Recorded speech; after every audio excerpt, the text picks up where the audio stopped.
Welcome, everyone. And as you join us, please insert your name and the state that you're from and the organization that you represent. We'd love to learn from you.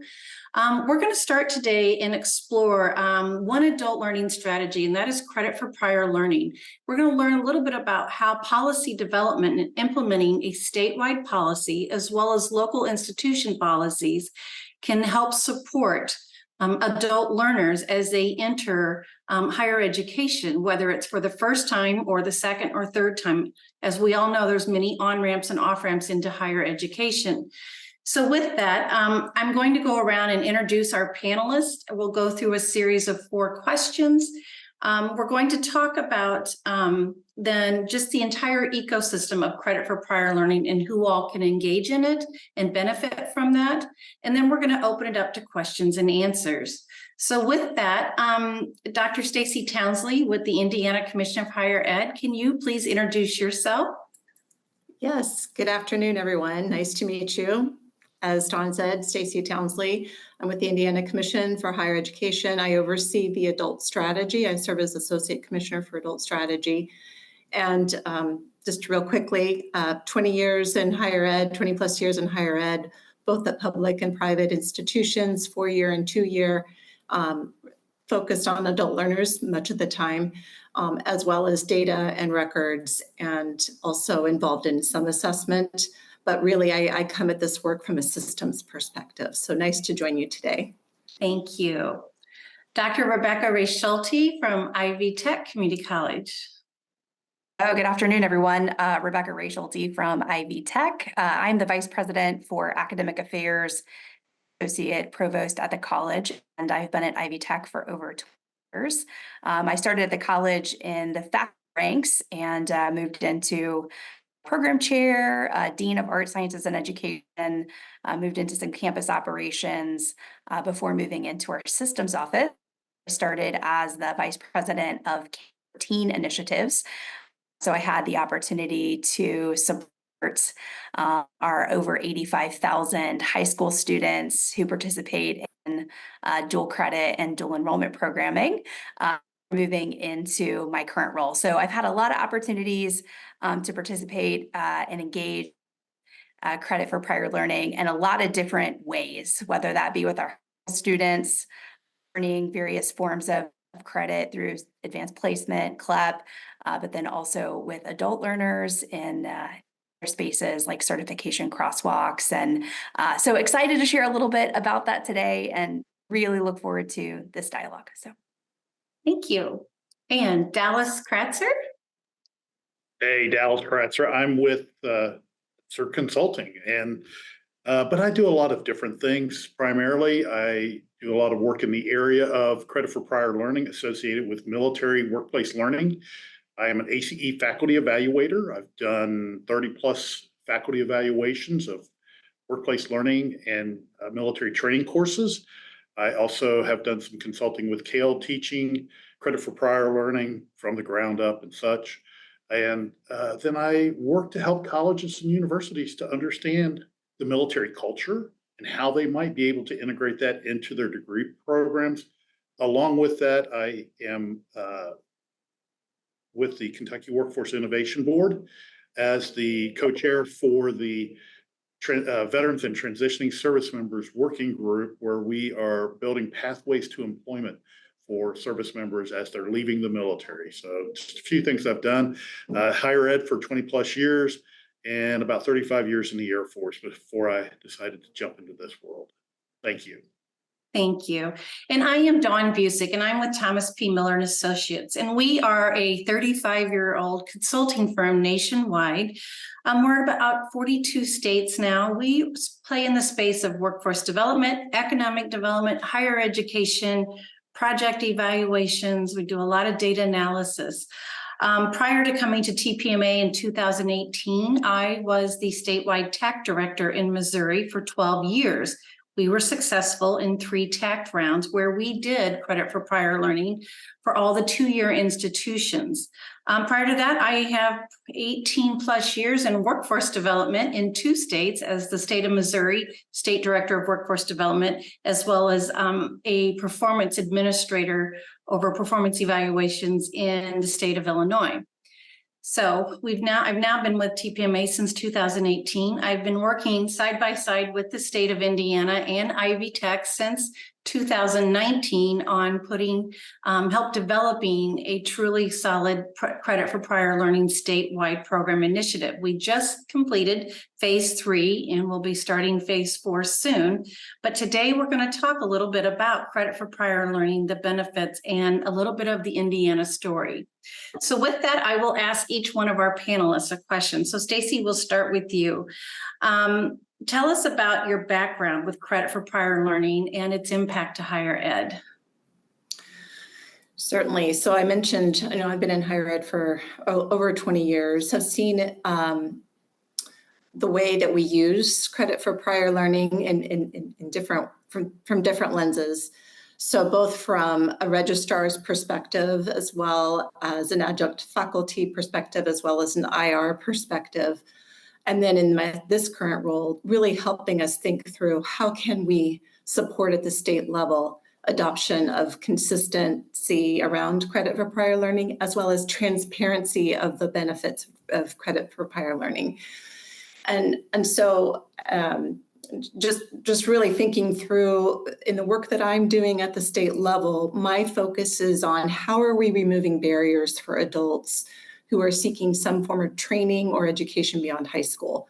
They may or may not have had a college experience prior to an opportunity that was presented to them by an employer, by their faith, community, or other situation.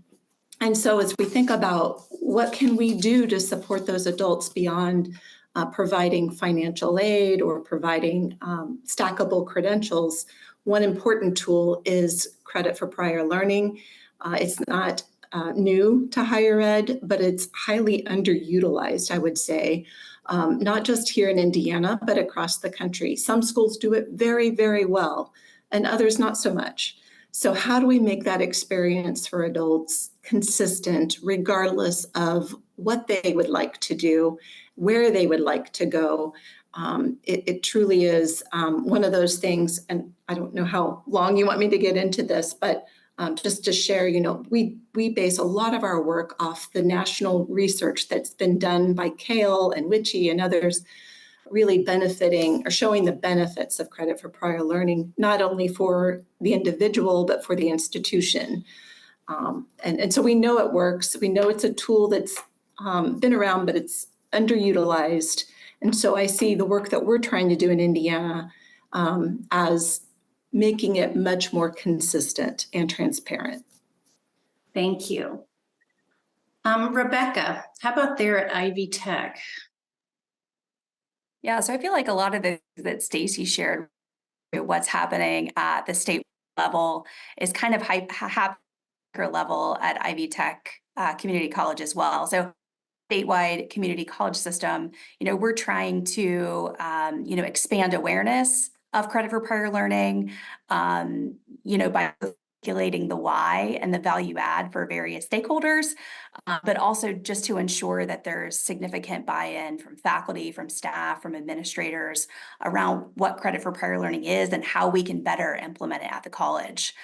So as I shared before, I've been at Ivy Tech for 20 years, and we haven't been shy forms of CPL that include, crosswalking, advanced placement, CLEP credit, which we've leveraged in really creative ways. So CLEP, for example, helping some of our high school students earn the Indiana College. So that's that 30 hours of general education coursework that, when taken as a package, is legislatively required to transfer to any public in-state institution in Indiana.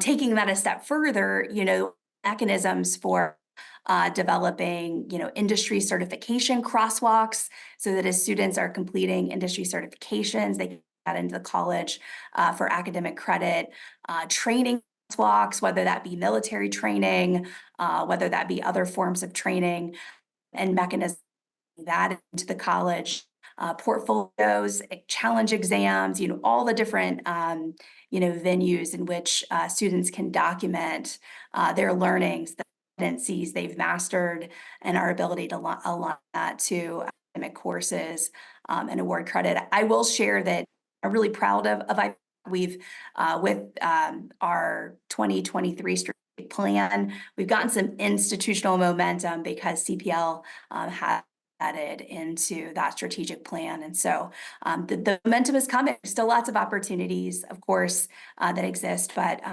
so many things on the horizon. So thank you.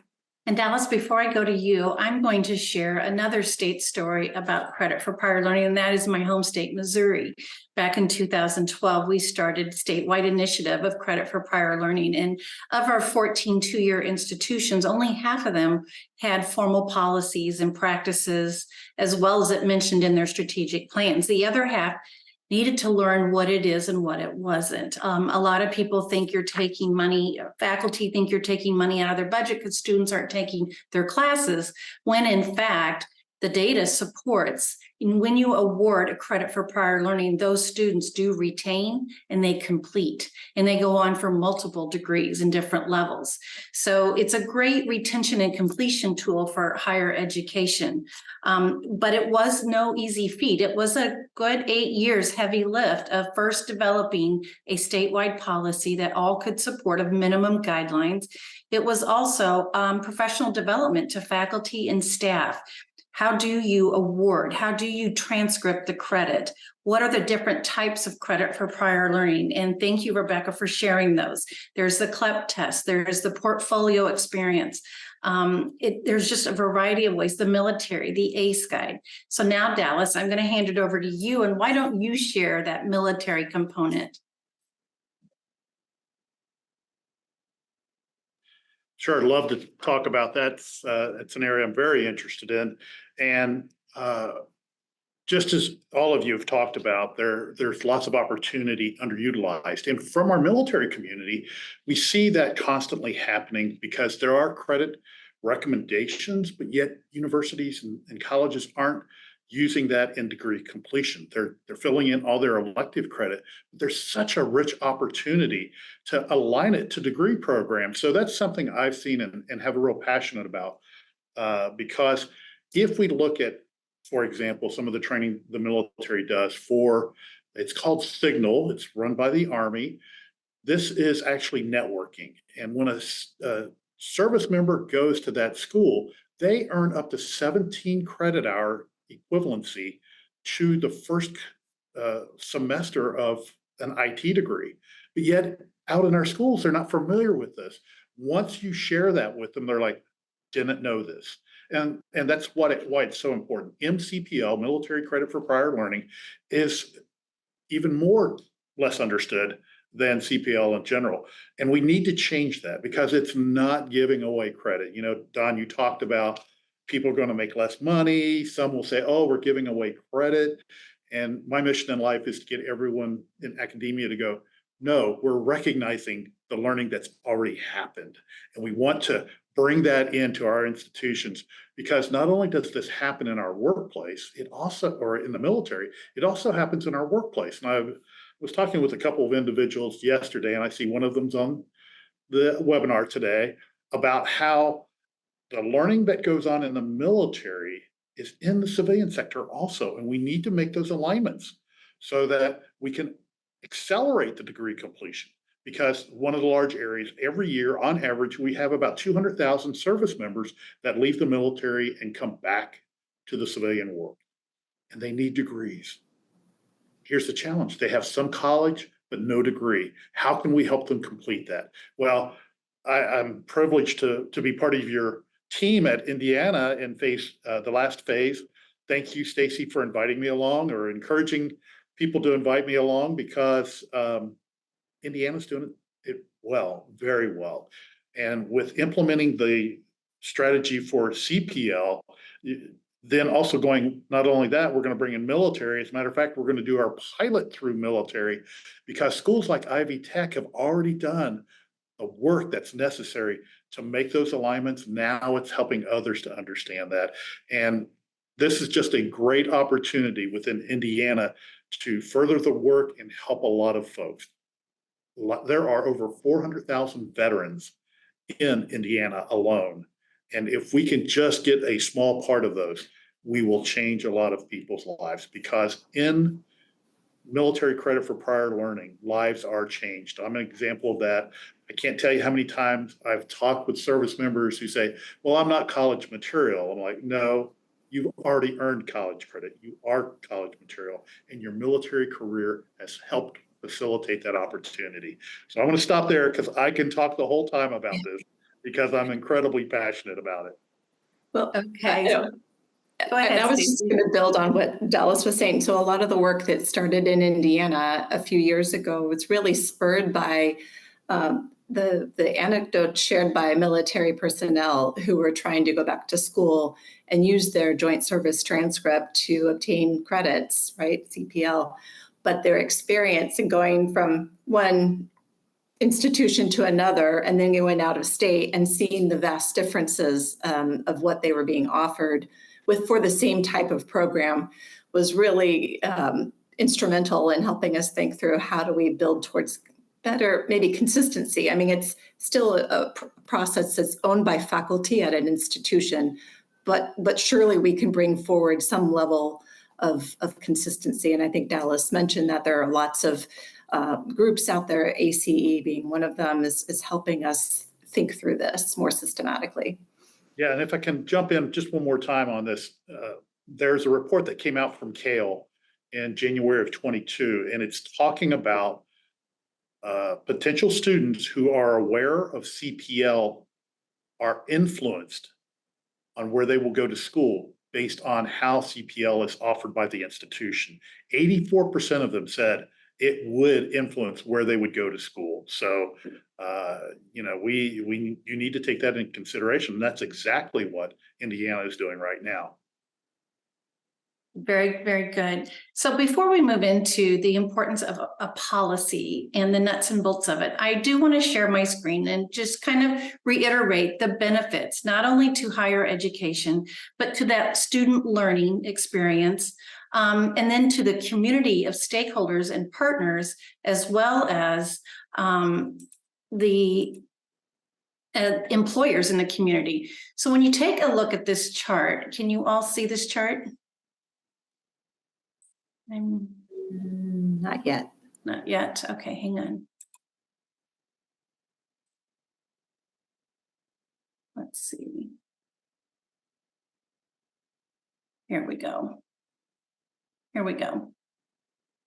So when you take a look at the ecosystem of a credit for prior learning program, you have your student learners who will benefit from acceleration to completion, has, a competitive edge for the first time. When they're in a competitive labor market, they can mark some college on that application if they are awarded credit for prior learning. They have labor market advancements for promotions when they come in, back in and return. And then they're a skilled worker. For the community partners, it's a skilled workforce solution for the public workforce system. It increases certification and degree adult learners. It meets their performance outcomes, which are now some of the same common core performance outcomes for higher education. And then it's the experienced learner solution.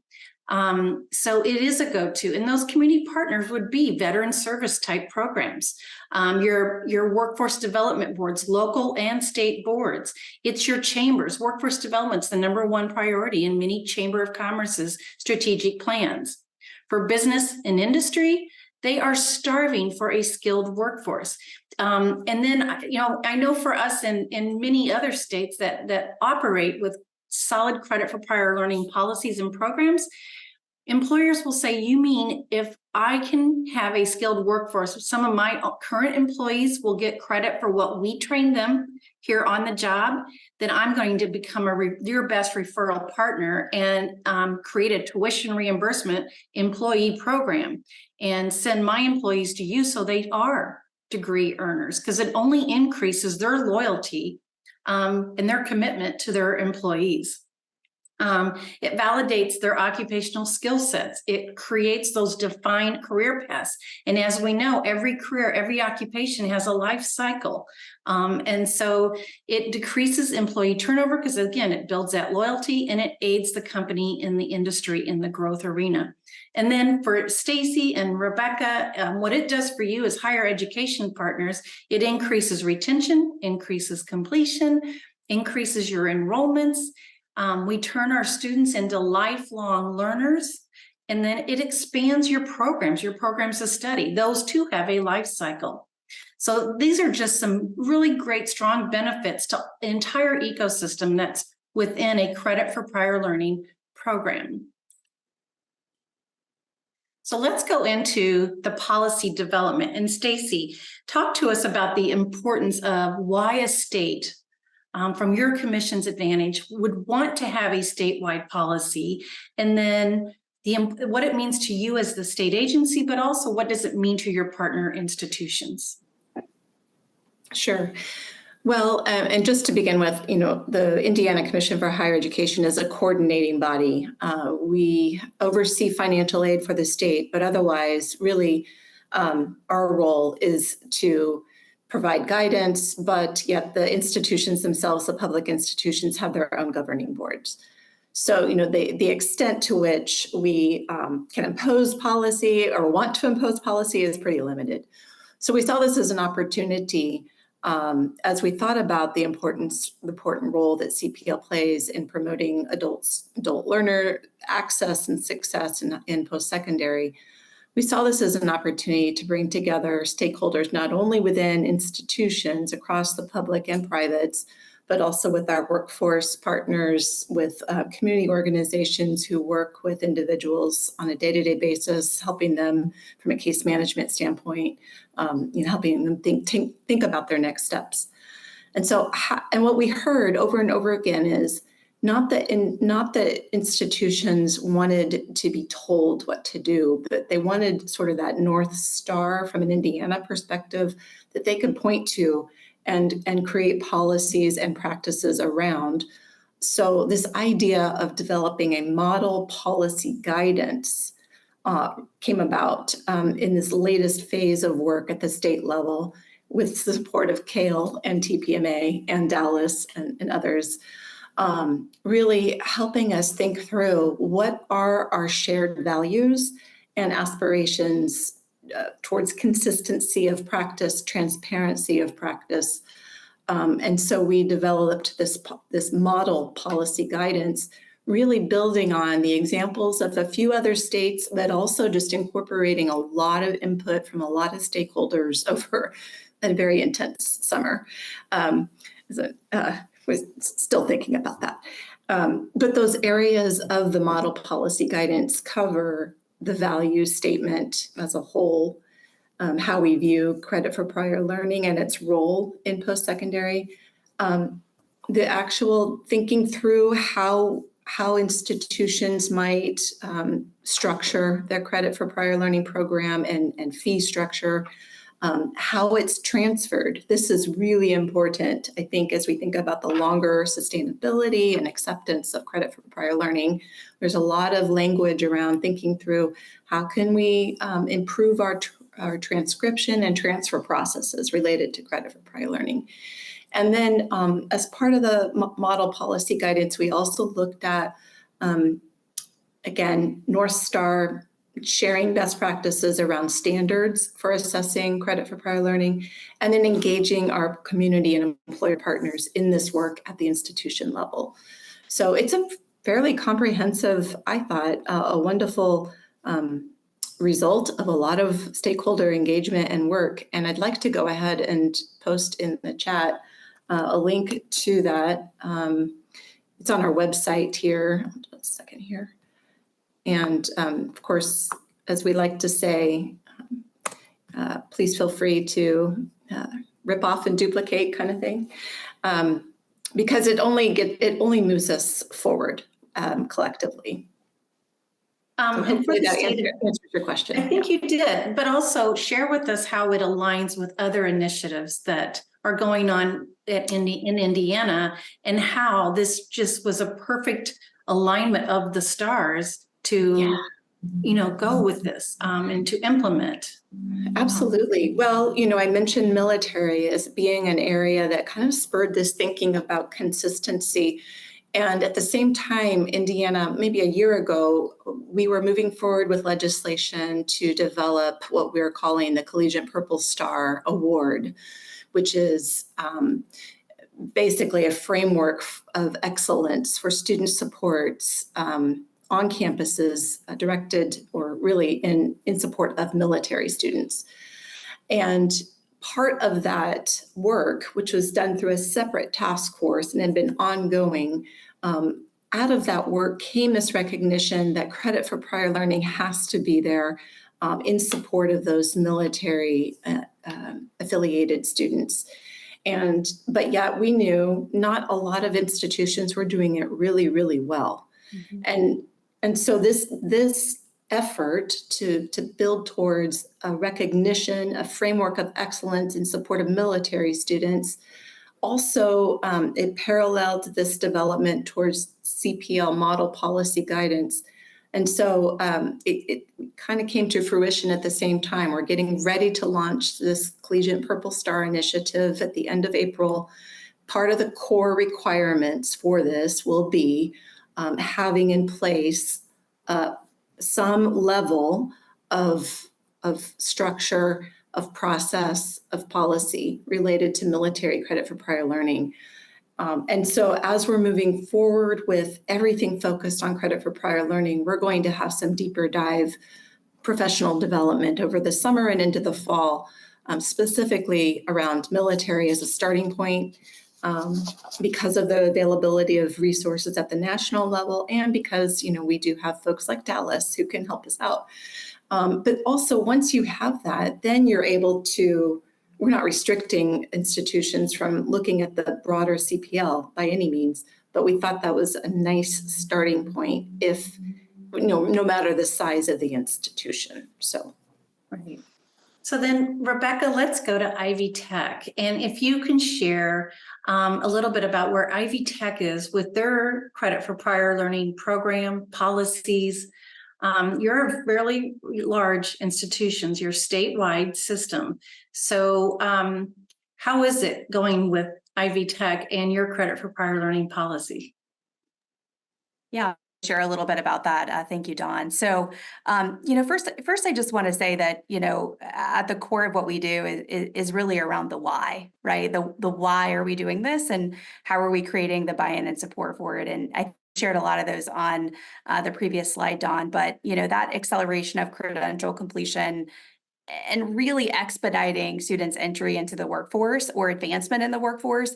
This is not only a benefit to students, it's a benefit to our institutions, it's a benefit to our communities, to our employer partners, and really a benefit to the state's economy. So I just kind of want to put out there, it really is the right thing to do for students. It's honoring their knowledge and skills through that documented and verified academic credit.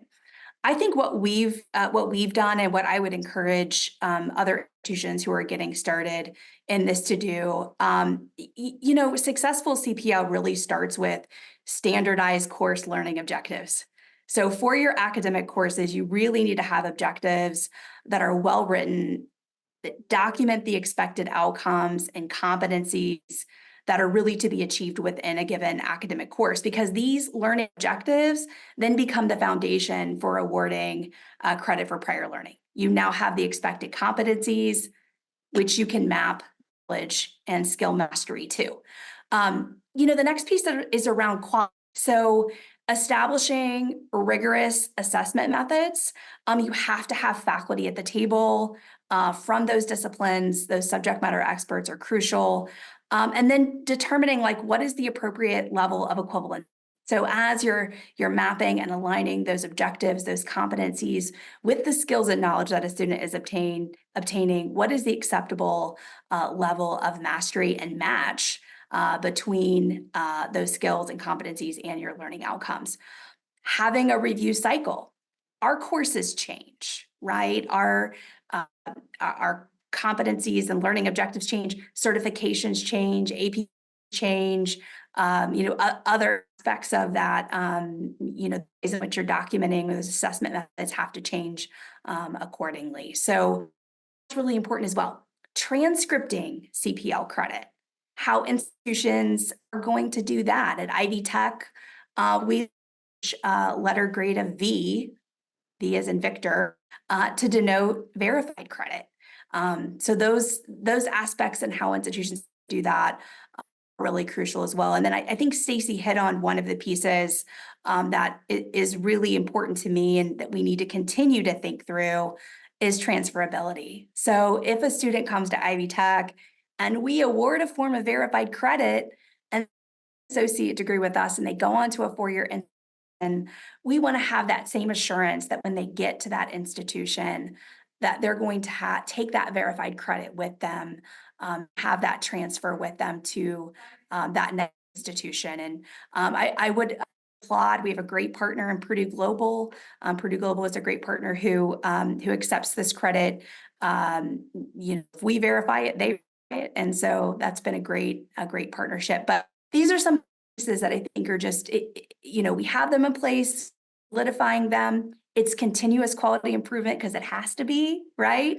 But these are pieces that I think are crucial for any institution who's getting started. Yeah, thank you for that. And as with any policy, it is a guidance, but policies are revisited routinely, annually, and modified to go with the current situation and the current systems. And then thank you for sharing. Programs expire and new programs are born. Well, so are occupations, especially now that artificial intelligence is upon us and the public workforce system, as well as higher education. What does that mean for occupations 5 years from now, 10 years from now? Do we have programs to support those? So it's having a credit for prior learning program in place, and it's transparent to all is so critical to be successful in those future arenas. Dallas, talk a little bit about the military and the competencies and what's going on at ACE and other areas around the country that you work with. So there's quite a lot going on, particularly now in the apprenticeship model and how we're trying to align those so that as service members are completing their service, they can complete a journeyman model or enroll in a DOL registered apprenticeship, bringing their military workplace learning into that model. Then we can recognize it as credit.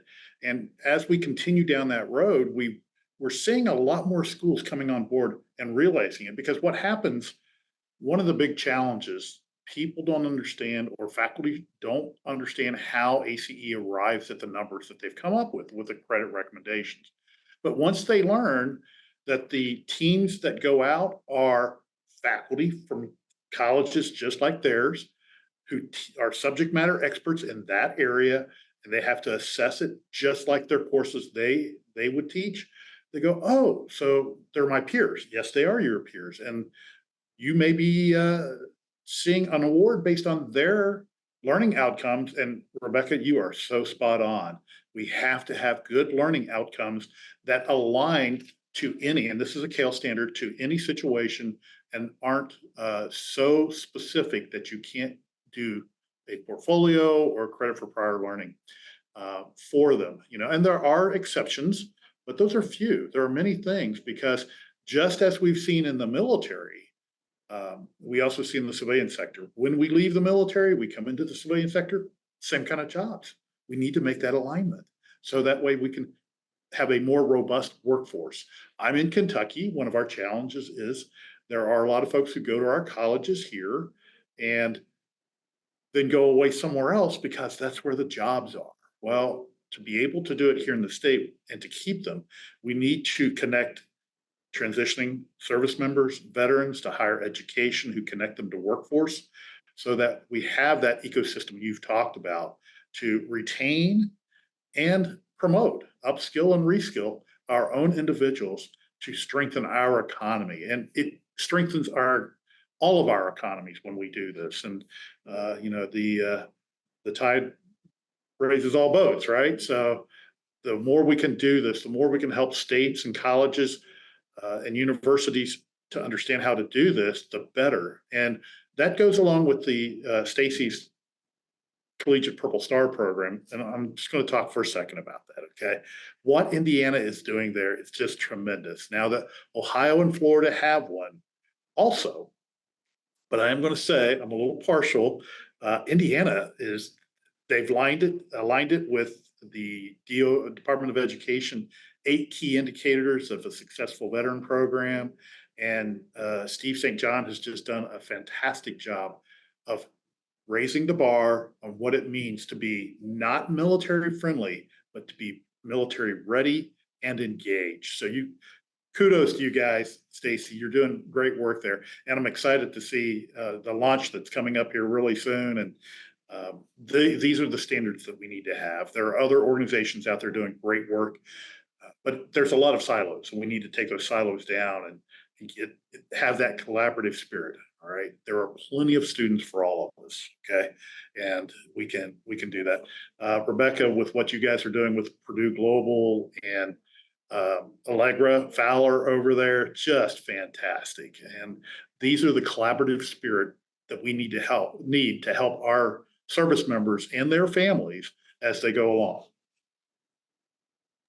Thank you. And with that, so Stacy, tell us a little bit about what does an institution with a Collegiate Purple Star designation, what does that mean to that military personnel? Well, for those that don't know what this program is at all, just let's take a moment and share this. And I don't have all of so Steve St. John, who serves on my team, and he does, to tell us his point, has done a terrific job in pulling this together, building on recommendations from a number of stakeholders and infusing these additional standards through the U.S. Department of Education. It covers a number of areas that basically, as you think about the learner journey, from entry all the way through completion and beyond, what are those touch points? How are those individuals interacting with not only personnel, staff, and faculty on campus, but maybe, how are they being connected to begin with? And then, you can look at it just as a general lens from any student standpoint, but here we're really just, we're also thinking about the military in particular. So, it's thinking about what are those standards around inclusivity, feeling of belonging, recognition and honoring of the work that has been done prior, again, through military experience, and then awarding credit. How are they being supported among peers? Is there a support infrastructure on campus, if not physical? Is there something virtual? Is there connectivity? Are policies and programs sensitive to the fact that military individuals have to sometimes deploy or have other situations that they're a little bit outside of their control? Or is there enough flexibility there, right, to accommodate that? So all of these kinds of things are woven into a set of standards. And so when we get this program fully launched and applications the designations are actually awarded, the institutions will be recognized, those who meet certain criteria, on 3 different levels. So we'll have 3 tiers of recognition. And I think from there, we'll try to make it as transparent as possible of what that means for the individual student. But knowing that even if you're getting maybe the minimal recognition in this program, it's still pretty significant because these are not just one-off events that are held on campus. They're not just one isolated policy. It's really trying to look at how is the institution thinking through that learner journey every step of the way, how they're supporting military affiliated students. And so again, you can take those same kinds of concepts and apply it to any student, but with this particular program, we're highlighting the military. Great. So with that, we'll have one more area that I'd like to touch on, and that is the development of a policy. And for our viewers today, the Indiana policy, thanks to our friends at Kale, walked us through the 5 components, and that is, your policy needs to have a value statement. And then another section is the design and practices of it. Then we go into the transfer and transcriptability of the credit, and then the qualitative assurance, and then the student experience. So Stacy and Rebecca both. So if you were giving advice to our viewers out there today, what are some key components of those that were critical to have within the Indiana policy that maybe another state might want to look at? Maybe, Rebecca, I'll ask, maybe you go first and then I can kind of, yeah. Sure, I'd be happy to. So, I think I'm going to put a lot of emphasis on that value pillar because I really feel like to be successful with credit for prior learning, you have to have it as part of your mission, part of your vision, part of your strategic plan. It has to be made a priority. You have to clearly articulate the why. And Dawn, that goes back to some of the comments that you were making earlier about, maybe differing perspectives on bringing in credit and how, faculty and staff feel about that, right? So clearly articulating the why. What is the value add for all stakeholders, but most importantly, for the students that we serve? And then it's about communication, education, training, really building that awareness and that buy-in. So I think in order for a lot of the other pillars to be successful and aspects of the policy to be successful, building that value and making sure that everyone understands the value and understands what credit for prior learning is and what credit for prior learning isn't, it is really foundational to be able to have success in all of the other elements. I shared a little bit about design quality and the student experience. One of the pieces that that Stacy alluded to earlier that I maybe didn't touch on is also related to the fee structure, right? So how do we go about, thinking about how we're going to charge students for CPL experiences, and how do we make that as minimal as possible to be able to really exercising the cost or the fee structure comparable to, what our time might take to review a portfolio or, but really just that minimum possible expense for students. Yeah, I think Rebecca really touched on a lot of key points there. I think in the policy development or model policy guidance development at the state level, it was, again, the focus on seamless transition, or at least not making something so separate that you have to train up a whole new group of people, and it may be the information might be found in one web page over here, but not integrated throughout. So understanding the why is important, but then also baking it into, I think, as many day-to-day processes as possible, and that seamless connection with transfer and with just the day-to-day interaction with career coaching and our employer partners. And what if the student comes through admissions once, right, or is admitted once, but they didn't get screened? Do they have another opportunity? And so thinking again about that learner journey is kind of that one helpful construct that I think informed a lot of the work that we did at the state level. But yes.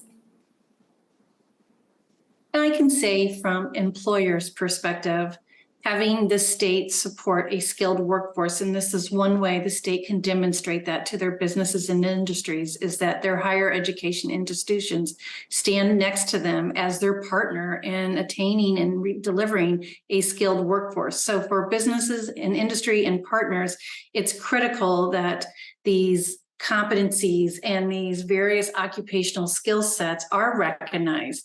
Something we learned during COVID is several occupations went away and never came back.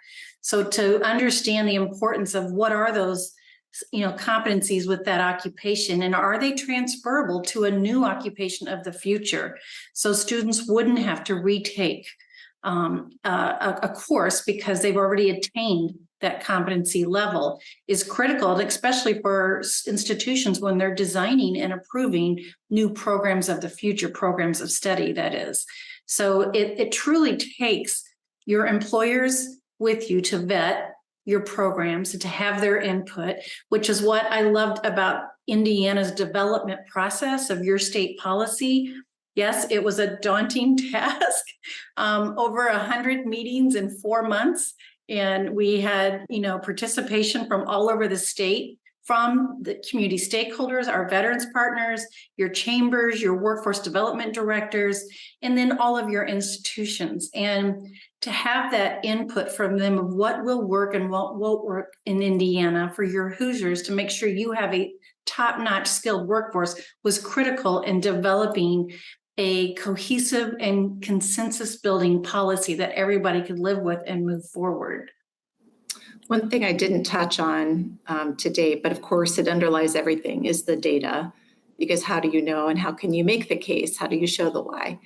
And so that was also part of this work, and it was referenced in the policy, but it's actually a separate body of work that has to come alongside the policy development. So we're also pursuing that at the state level because we collect on an annual basis enrollment and completion records from the public institutions, but knowing that we as a state need to do a better job of understanding and capturing like who's receiving credit for prior learning, and then what are those outcomes, and are they comparable to what we're finding at the national level? And then of course at the institutions themselves would need to have a better understanding, or hopefully could gain a better understanding of how their credit for prior learning students are faring, and areas that they could improve upon. So. Yeah, data collection of a program such as this is critical.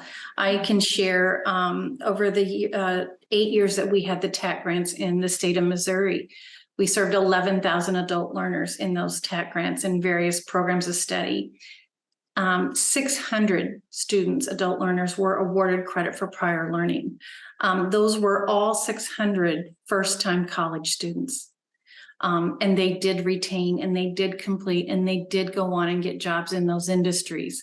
And so it was successful not only for the student, but more importantly for the institution, for the community partners, but for the employer and the economic benefit that community received from that.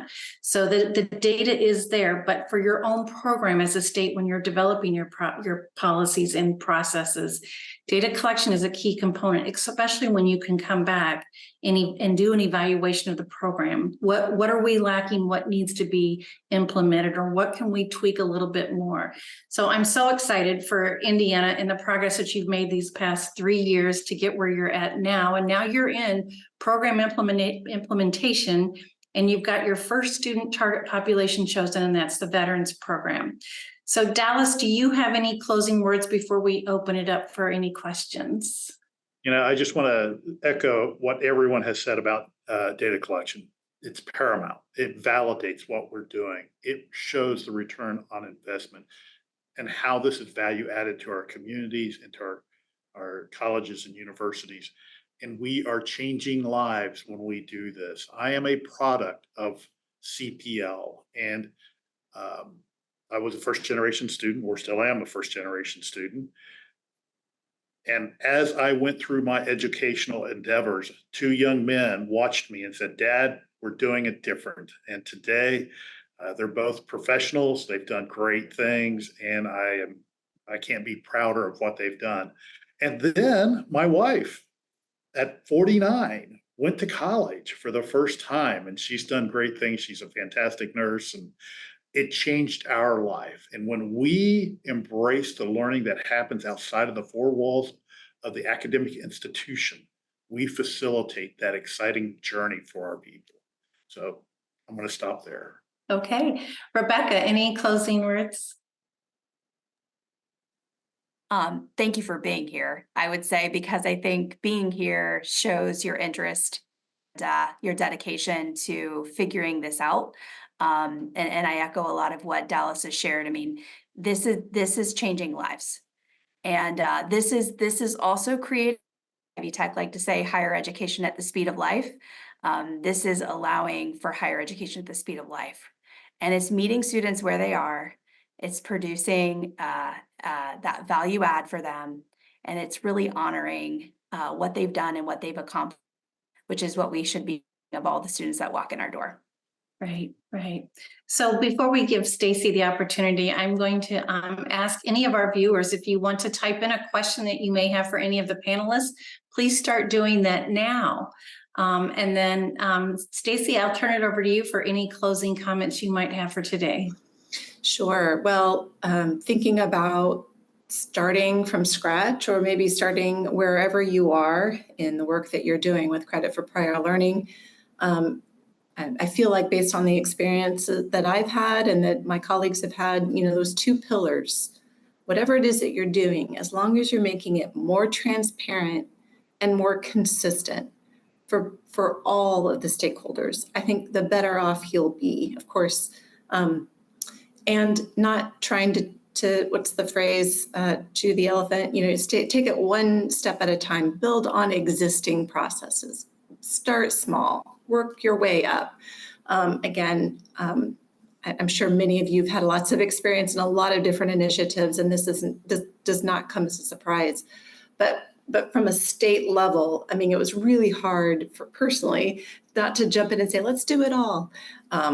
And so I'm grateful that we are landing where we are, but with the idea that no matter what it is that we're doing, we're moving forward in raising awareness and hopefully providing hope and opportunity for many more individuals. Okay. So again, if you have any questions, Ken Carroll, how do you certify skill and knowledge of learners for their prior learning coursework? Rebecca, how does Ivy Tech do that? Yeah, I'll answer it from the standpoint of, how awarding verified credit for students. And it comes in a lot of different forms. And it sort of depends on what they're bringing in, right? So if they're bringing in a certification or some type of training experience, we've established a certification and training crosswalk. It has hundreds of certifications listed, and you can see exactly what you can and what you'll be awarded academic credit for. So it could be something as simple as an American Welding Society MIG, TIG, and stick welding, and what type of welding credit you'll bring in when you show us that certification that you've earned. But it could be a training. So let me give you an example. It might be H&R Block tax preparer training that you've gone through. We will give you credit for income tax accounting course. So it's those types of experiences that are very much documented. Advanced placement and CLEP credit also, right? Like you're bringing in your scores. Where it becomes a little bit more unique and customizable is when you have experiences that don't have a documented training or certification exam or exam score from AP or CLEP. And that's when we look at portfolios. We challenge examinations to be able to document the mastery of those course learning objectives, those course competencies that I was describing before. And in doing that, we can award credit. So have to leverage those fact experts and have to leverage other subject matter experts in the field to be able to really document that learning and that mastery. Okay. Dallas, share with us your experience. So, right along with what Rebecca's talking about, the portfolio is the one most interesting part, most challenging part, because there are a lot of thoughts about how we might be able to do that. But the simplest way is, as Rebecca had talked about earlier, you take a syllabus and you look at that course and you say, have you met the learning objectives that would normally be in the classroom? And that's how we can do that. We write those portfolios. So what I do with military or civilians that have a military similar job, maybe a police officer, firefighter, something like that. Look at what the learning outcomes are and see how you address that and provide the artifacts necessary to prove that you have that learning. And sometimes the artifact might be something like a letter of verification, not a letter of reference, but a letter of verification from your supervisor, or maybe your performance appraisal that says, here's how you do this, and or what you have done and what your skills are. So the portfolio, though it may look like a daunting task, once you understand the pattern to build, help students build one, it's really pretty simple. And once they get it, then they are able to do additional portfolios if they have more training. But more importantly, they can share that experience with others and say, hey, I wrote a portfolio and here's how you do it when they're back at their job place, talking with their peers. And that draws them in. Mhm. We have one more question before we close. How do you engage business and industries for support of credit for prior learning initiatives, and what is their role? And are these initiatives industry-led? Panelists, who would like to take this?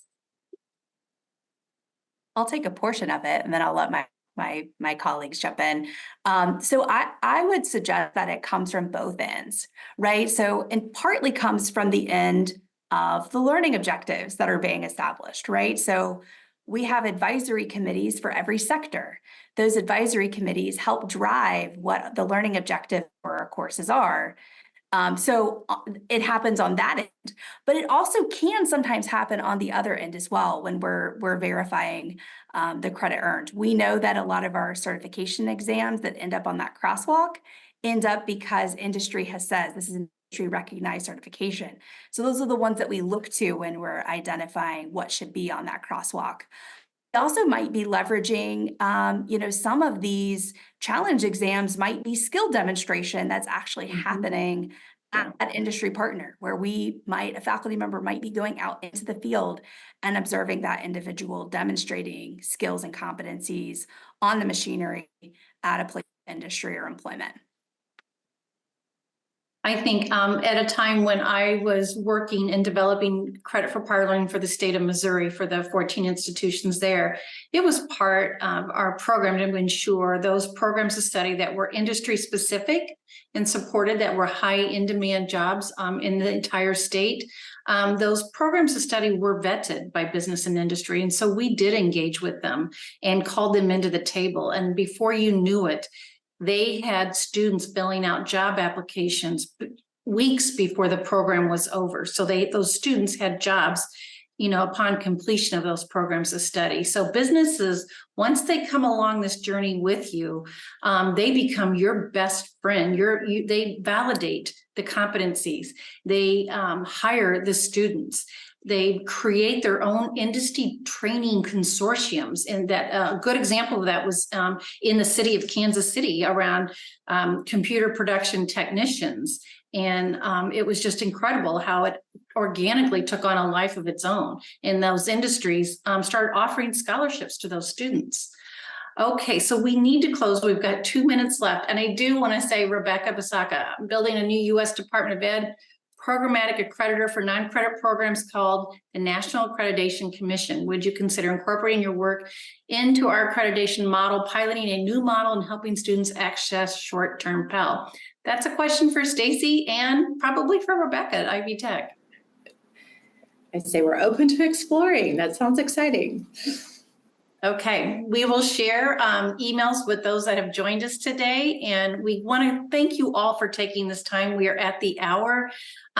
Please help me thank my panelists, Dr. Stacy Townsley, Dr. Rebecca Rischulte, and Dallas Kratcher. And for those of us here at Thomas P. Miller Associates, we greatly appreciate you giving us a slice of your day. Any assistance you may need in the future, please reach out to us and we'd be happy to assist.